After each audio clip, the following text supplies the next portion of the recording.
The year was 1945. The war had ended. The world exhaled.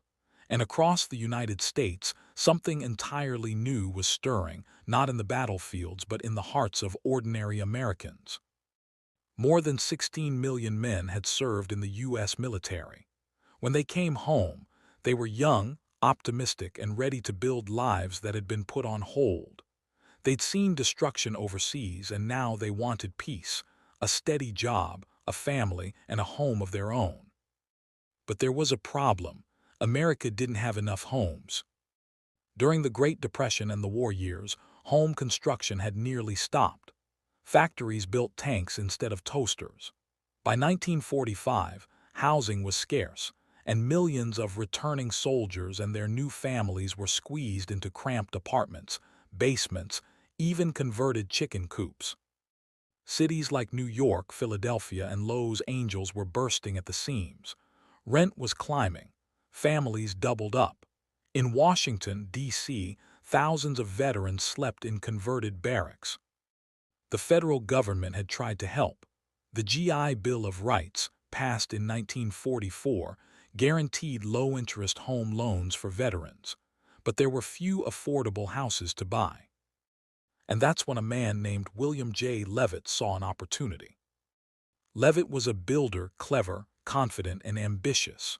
Before the war, he and his family's company, Levitt and Sons, had built upper-middle-class homes on Long Island. But now, he wanted to do something revolutionary. He envisioned entire communities built from scratch, affordable, efficient, and modern. A place where every veteran could own a home, raise a family, and live the dream they'd fought to protect. What Levitt proposed had never been done on such a scale before. He would build not dozens of houses, but thousands identical, efficient, and affordable. He wasn't just selling property. He was selling security, status, and belonging, the foundations of what would soon be called the American dream. In 1947, he bought a stretch of potato fields on Long Island, about 25 miles east of Manhattan. There, in a place few had ever heard of, he began to build Levittown. Levitt applied lessons from Henry Ford's assembly line to the construction industry. Instead of one crew building a house from start to finish, Levitt organized 27 specialized teams, each responsible for a single task: laying foundations, framing walls, wiring electricity, installing roofs. Each home took only 26 steps to complete. Crews moved from house to house, repeating their task over and over. By the peak of production, Levittown was finishing up to 30 houses a day, a staggering pace. The homes themselves were modest, single-story Cape Cods with 4 rooms, 1 bathroom, an unfinished attic, and a small front yard. But they were clean, modern, and affordable. Each house came with brand-new appliances, a refrigerator, a washing machine, even a television antenna on the roof. These were luxuries that working-class families had never dreamed of before. And the price? Just $7,990, with as little as $100 down for veterans using their GI Bill benefits. To families used to scraping by on wartime rations, it felt miraculous. In May 1948, the first families began to move in. Levittown quickly grew from a few hundred homes to over 17,000 in a matter of years. By 1951, more than 80,000 people lived there, making it, essentially, a new American city born overnight. But Levitt didn't just build houses, he built a lifestyle. There were schools, churches, parks, shopping centers, and baseball fields. Neighborhoods were carefully planned with curved streets, designed to discourage through traffic and create quiet, safe communities for children. For young couples, many in their early 20s, this was paradise. They'd gone from the uncertainty of war to the comfort of homeownership in just a few years. For the first time in American history, the working class became homeowners on a massive scale. Levittown was a promise fulfilled, a new world of optimism, abundance, and possibility. Newspapers called it a new way of life. Magazines photographed the endless rows of identical houses and called it the future of America. And in a way, they were right.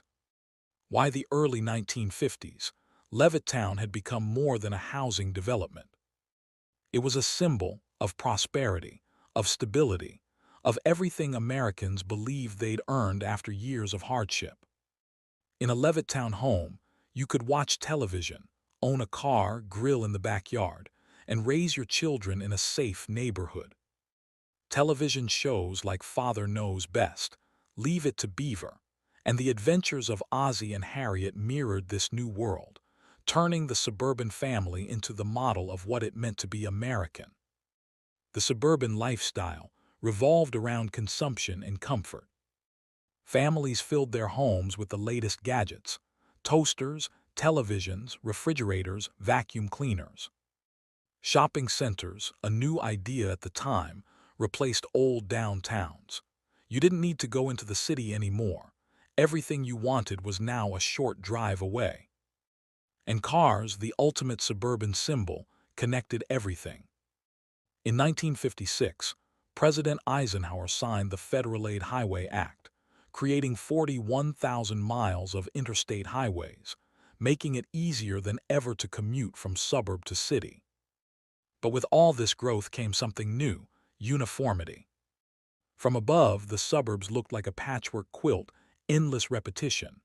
The same houses, the same lawns, the same driveways. Architects and sociologists began to criticize Levittown for creating what they called mass-produced happiness. Yet for millions of Americans, it worked.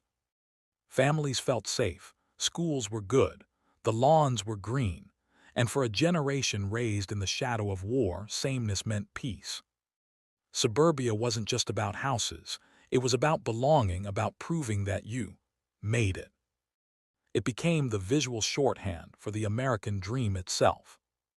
A modest home, 2 children, a car, and a yard with a white picket fence. The dream was real, at least for some. For all its promise, Levittown had a dark side, one that mirrored the country's own contradictions. When Lovett and Sons began selling homes, they included a restrictive covenant in every contract. No home could be sold or rented to anyone who was not of the Caucasian race. It was legal discrimination, and it was common practice across America. In 1957, in Levittown, Pennsylvania, a black family named William and Daisy Muzz purchased a home. They were middle class, respectable, and eager to join the community. Their arrival sparked outrage. Crowds gathered outside their house. Rocks were thrown. The police were called. The Muzz family's courage made national news, exposing the racism woven into the fabric of suburban life. William Lovett, when questioned, claimed he was not personally prejudiced, but argued that integrating the community would hurt business.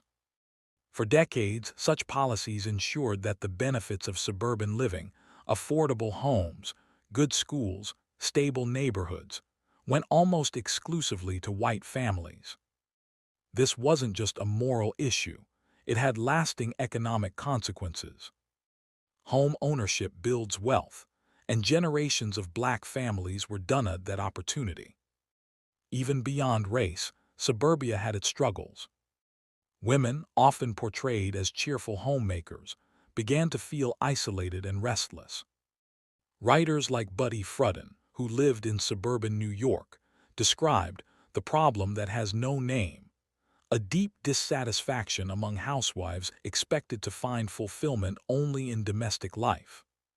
The suburbs were supposed to be paradise, but for many, they felt like gilded cages, beautiful but confining. The cracks in the American dream were starting to show. More than 70 years later, Levittown still stands. The houses have been remodeled, the families have changed, but the blueprint remains. Levittown wasn't just a place, it was an idea. It reshaped how Americans lived, how they worked, how they saw success. It transformed farmland into neighborhoods, communities into consumer markets, and personal ambition into national identity. The suburban model spread around the world, from Canada to Australia, from Britain to Japan. And yet, even now, we still wrestle with the legacy it left behind.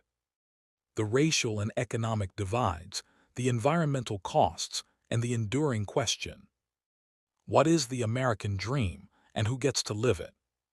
Still, for all its imperfections, Levittown represented hope. It offered a generation of Americans a chance to start fresh, to build lives that felt safe and certain in an uncertain world. And in that sense, it succeeded.